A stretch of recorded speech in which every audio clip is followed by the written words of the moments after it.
Let's be honest. I can't help I brought death in there. It's just I'm from the dark side. What can I say? I can't help it. I love death. It's always been wrestling in the funeral business.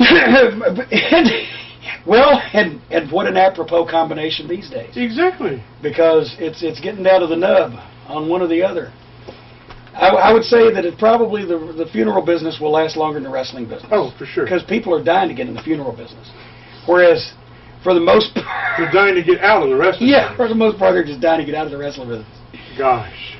Some of the changes are good, but most of them aren't. And I hate to be pessimistic or cynical, but, you have to work 3 times as hard to get half the response. People are, I think, the Ring of Honor fans are educated to the business, and they know the submissions, they know the names of the moves, they know the Japanese stars, the Mexican stars, etc. But you can be too educated to where, and I've said this many times, where you can take the fun out of it for yourself. I was so worried last night. When you know too much about something, there's no surprises, there's no pleasant surprises, no shocks, and there's no sitting back and just kind of relaxing and watching it.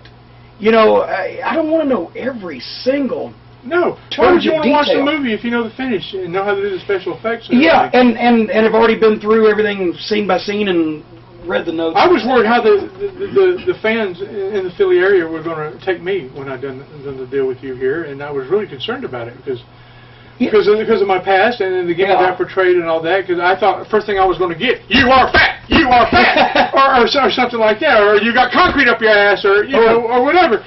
And it wasn't that way, and it was so refreshing. Just, thank you, jeez. Yeah, they remembered. and then when you stepped through the curtain, when I walked out, I was like, okay, I can breathe again. That's the way I felt. Yeah. That's the way I felt it was. Because and then also, the times that I've opposed Bobby Heenan, I had to say some pretty horrible things to these people in the aspect of being in the proper position for Bobby to be the hero of the day, and I don't know, maybe they still took some of it personally. They might say, "You get out of here, Cornette. We don't want to see you anymore." So it's always nice when you step through and you hear, because once you've been doing this for a while, when you hear the first response, you know how it's going to go. Right. But once you step out, 10 seconds, you know how it's going to go. So run back and hide, or keep on going. Yeah, cover your head and. Does it make you feel sad to know that it's never going to be the way it was when we grew up? Oh yeah, I wish my sons, could experience what we Nobody can feel the heat in the building, or the emotion in the building, or how over a baby face really was, or how hot a heel really was, or how excited people really were when a championship changed hands. You can see the tapes and see the people hopping up and down and screaming and throwing babies in the air. But you could actually feel the vibration, and you could feel the emotion. Absolutely. You could feel when people were mad, yes, and you could feel when they were happy. And we've lost all of that because now it's, instead of the NBA Finals, it's the Harlem Globetrotters beating the Washington Generals. It's a whole completely different kind of cheer. And we talked about the brotherhood and the camaraderie that's been lost in the dressing room. It's been lost out between the fans and the people as well. I mean, the fans and the performers. Well, when you had weekly towns like Louisville, 52 Tuesdays a year, the fans would sit in their reserved seats in the same place, same faces, thousands of people, but in this ring set area, and it was a social thing. Yes, sir. And they, as a matter of fact, in Louisville one time, this guy that had been coming since they started running the building, actually had to have surgery. He was an older guy, had to have surgery, and was not there. And they had the ring announcer announce to the people, "So-and-so's not here tonight, but don't worry about him. He just had to have some minor surgery. He's okay. He'll be back next week," because they were afraid that people would think the guy died. That's how impossible it was that he was not there. And so, the camaraderie in the locker room and out amongst the fans, it's not the same anymore. It's cleaned up, homogenized, sanitized, pasteurized for your convenience. We're getting close to the end here, and I just, I got a chance 2 weeks ago to sit next to Bobby, like I said earlier, and I got to tell Bobby how I felt about him. And Bobby's been through some real hard times with his cancer and everything, and he's kicked out of it. He's doing well, as you know. but I idolized him just as you forever. The old Percy Pringle, I copied all Bobby, the hair, the outfits, and everything. But I got a chance to sit next to Bobby and tell him.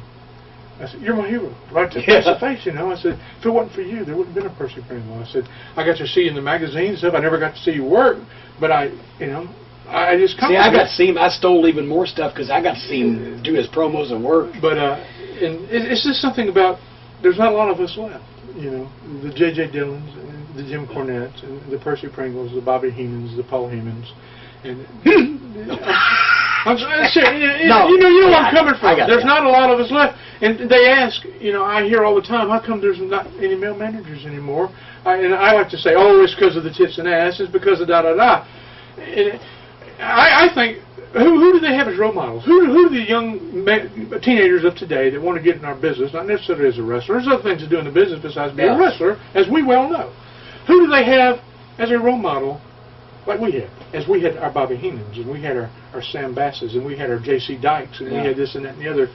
So how can we expect a young male that desires to get into our business in whatever aspect, we're talking about being a manager, who do they have to as a role model? There are none, unfortunately.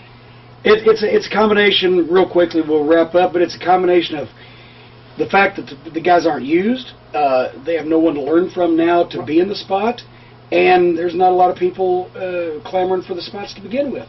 It all changed all at the same time, and it's a shame, but that's a dimension of wrestling that's been taken away, and it'd be awful hard to put it back. And bottom line is that I've been, and if anybody knows, Gabe knows, is I've been excited as hell about doing this with you. Ever since I saw the one that you done with Bobby Heenan, I said, I've got to do, me and Jimmy's got to hook up, you know. I just can't imagine me and you and Bobby doing one together. I'm going to get every manager in the history of the business that's still breathing sitting on his couch sooner or later. Paul Heyman? Well, hopefully he won't be breathing by then. You think we can get Kevin Dunn? He can sit right here between us. Yes. We could give him some pecans or any kind of nuts that he would like to chew on. Oh, yes. It's been a pleasure, my friend. Percy, thank you very much. I love you. And thank you. Another edition of the Straight Shooting Series with Ring of Honor. Bang, bang.